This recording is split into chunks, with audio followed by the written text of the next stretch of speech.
Good morning, everybody. Thanks so much for stopping by. I was out here in the courtyard letting the dogs out between tasks this morning, and I figured I'd just check in on these. I did write the date now so that I don't have to keep referencing that for my own benefit. So just jumping right into it here, we are at November 8th now, and this is our 20 CV blade, and that's looking pretty nice. There's a couple spots here. You can get more corrosion resistance out of this if you do the low temper. I think that's what they use for the corrosion resistance values to kind of juke the stats on that, but with the high temper, that's about what you can expect. The low temper just doesn't hold an edge well, so we've never gotten into that. We can never get a fast enough quench to get that edge stiffness in low temper, so that's what's going on with that. And then of course the MagnaCut here, just out in weather, that seems to be doing just fine. I've seen some circumstances where we've seen some spotting on some MagnaCut, but I'm not sure when and why that's actually happening. I've seen some things on the forums, but I don't know. Maybe we'll learn some stuff here over time. So this is our other sample, very similar. And the more current Delta standard in 3V. Obviously, that's still doing pretty good. And Nathan's older Delta sample there. And again, even with that heat treat patina on there, that's doing pretty good. That might even be giving it a little protective film, just having that heat treat oxide.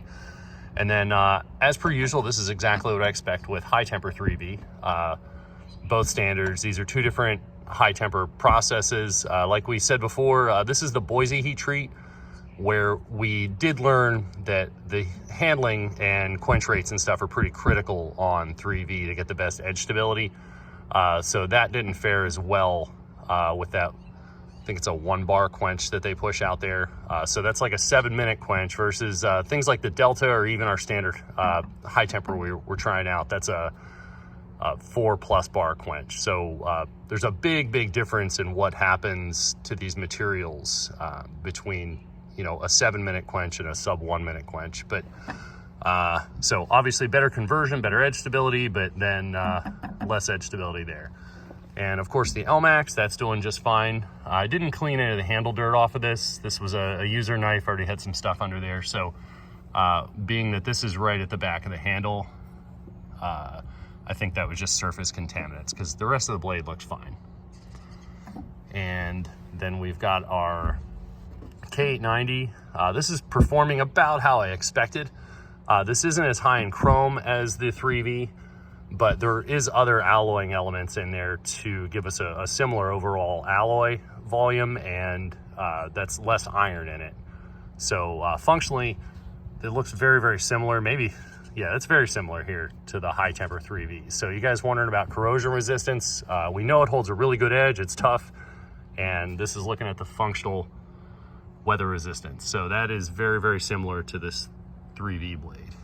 And one thing I did notice, I believe it's due to the cobalt. There's just a little bit of graying on the underside that's against the table, but again, that doesn't functionally do anything to it.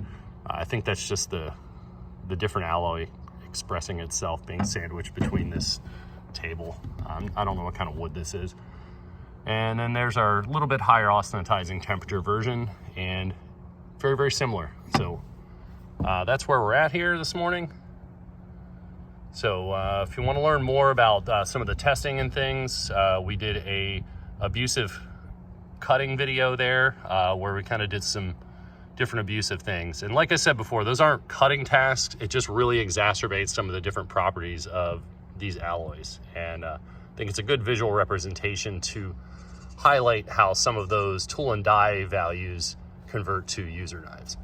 So I'm gonna get back inside here. Got another video I wanna shoot and get back to work. So that's where we're at right now, but stop by often. We'll keep checking in on these.